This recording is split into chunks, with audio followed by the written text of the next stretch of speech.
I must be honest, House Chair, from where I was sitting, I think our ANC comrades only clapped when they heard the word commend. We must commend. They didn't know what he was commending.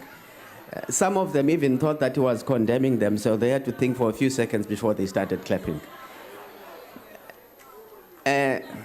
Comrades, let me give you an example. Mr. Minister, if we talk about improving the quality of our spend in government in general, which is what this bill deals, apart from allocations, but the quality of the spend is a serious problem. I think you've highlighted that in the past. But key here is that, for instance, when a matter was brought to my attention here about Parliament, a trip that was undertaken by the Secretary of Parliament. Before you say, listen, I wrote to the Speaker on the 14th of April, brought the matter to our attention, and I decided not to do what most political parties would do. Under normal circumstances, you'd send an open letter. You know, it would reach the media before it gets to you. Right? I didn't do that. For 8-9 days, we were quiet, and nothing happened besides an acknowledgement of receipt. But guess what happened? The response to that correspondence, which highlights a clear abuse of state resources, was only written on the 5th of May. But it was only sent to me 10 minutes before the budget vote on Parliament, while the bell was ringing, right? Guess what? So I decided, okay, the Speaker maybe was going to address the matter here. I kept quiet. I decided not to raise it.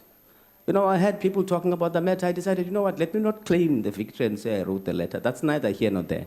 The point is about making sure that we use resources properly. But guess what happened?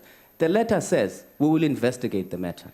That's the final sentence of the letter. We will investigate the matter. But when the Speaker concluded her debate here, she absolved the Secretary of any wrongdoing. What would you say in a letter?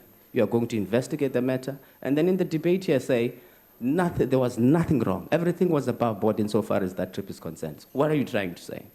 That's the problem. Now, if we can't be serious about such issues, we cannot inculcate a culture where people use state resources properly. It's also a problem when you look at, for instance, if you look at all the reports, whether you go to this department or another department, you find that departments actually, they would not achieve their targets, but they would use most of their budgets, if not all. It's a serious problem. We've said, for instance, in the Standing Committee on Finance, we've highlighted it as an issue. We said sometimes maybe there's a problem with the target setting exercise.